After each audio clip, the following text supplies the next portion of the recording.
Pam Bondi, who we just heard from, the Attorney General. She was on Fox News in February, and she was asked about Jeffrey Epstein's client list, and she said, "I have it on my desk." That's a direct quote. And yet now she's saying there is no client list. She says, "Oh, I was just referring to the case files in general." So I don't think this is going to go away. No, I think it does seem sus. And joining us this evening is US Correspondent Harriet Alexander. Good evening, Harriet.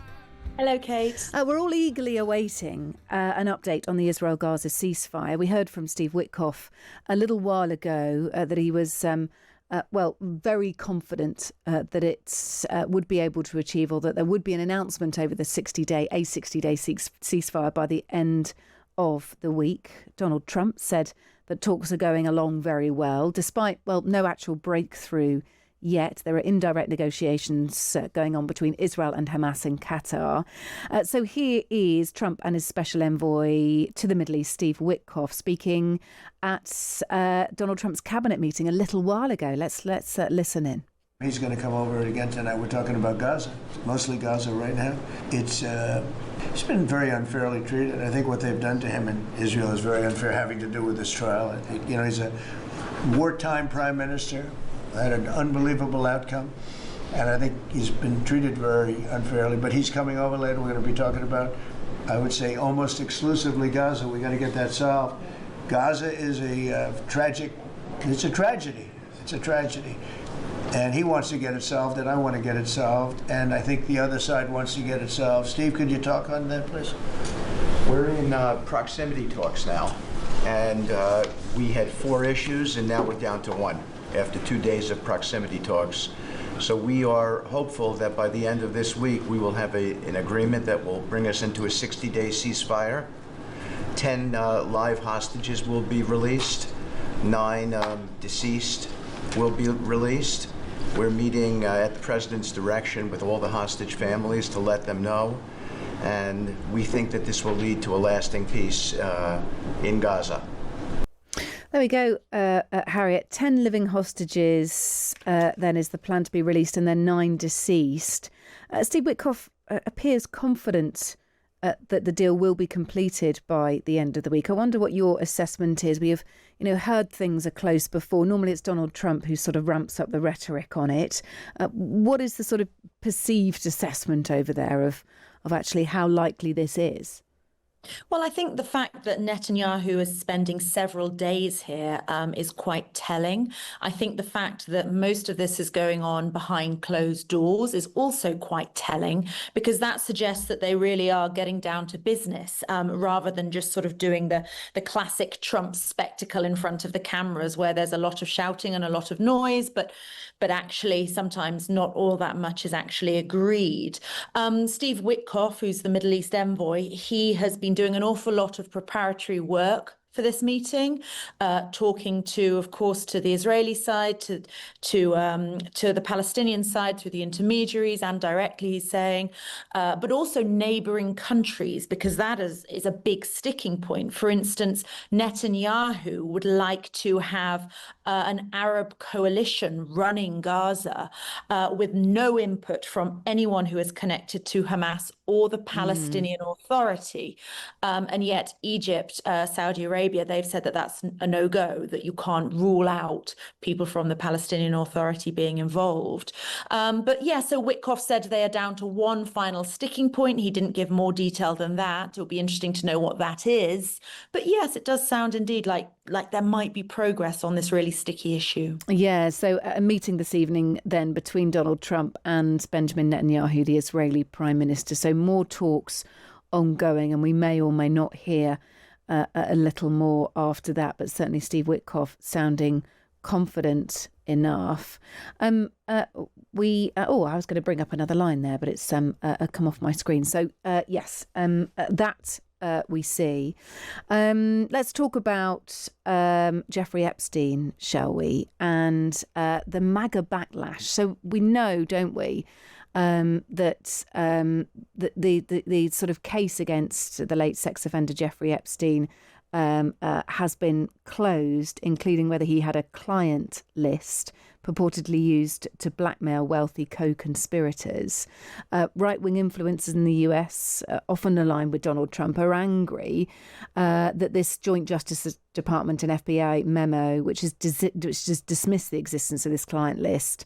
They're annoyed about that. The disgraced financier, of course, killed himself in a jail cell at the Metropolitan Detention Centre in New York City in 2019 while awaiting prosecution on child sex trafficking and conspiracy theories. Donald Trump interjected when a journalist asked a question about Epstein to his Attorney General, Pam Bondi. Sure, if I could. Could I just interrupt for 1 second? Are you still talking about Jeffrey Epstein? This guy's been talked about for years. You're asking, we have Texas, we have this, we have all of the things. And are people still talking about this guy, this creep? That is unbelievable. Do you want to waste the time and do you feel like answering? I don't mind answering. I mean, I can't believe you're asking a question on Epstein at a time like this where we're having some of the greatest success and also tragedy with what happened in Texas. It just seems like a desecration, but you go ahead. Trump shutting it down hard there. Where does the story go next? I mean, is it over once and for all? It seems like there are a certain group of people who are not satisfied, Harriet. Yeah, and the problem for Trump is that he can say, you know, I can't believe you're asking about this all these years later when there's much more important things going on. He can say that, but many of the people who are actually fueling these conspiracy theories, this idea that Epstein did not kill himself, that actually he was murdered to try and sort of cover up for the people that he was involved with, many of the people who push those theories are actually now part of his administration. And that's what makes this so interesting. So the FBI director, Kash Patel, is one of them. His deputy, Dan Bongino, who is a radio show host, he's another one. These were guys who were very famously pushing this idea that Epstein was murdered in 2019 because of what he knew. And they were accusing the Biden administration, they were accusing everybody of a big cover-up, saying that this is the deep state at work to hide Epstein's crimes. Of course, Epstein was friends with Bill Clinton, but he was also friends with Donald Trump. And Elon Musk has been pointing this out gleefully, hasn't he, in recent days?